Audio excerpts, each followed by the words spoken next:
আসসালামু আলাইকুম দর্শক, এই বড়ইগুলো কিনে নিয়ে আইছিলাম। তা অসুস্থর কারণে শুকাও দিতে পারিনি। অর্ধেক শুকাবার পরে থুয়ে দিলাম উঠাইয়া, তখন গেছে কালো হইয়া।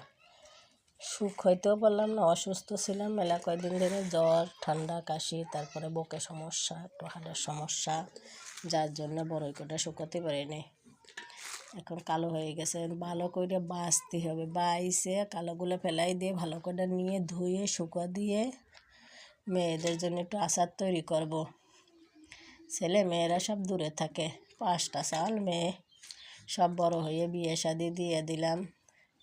এখন এক একটা ভাবে থাকতে হয়, একা একা জীবন কাটাতে হয়। কি আর করার, বয়স হয়ে গেলে মানুষের এরকমই হয়, কিছুই করার নেই।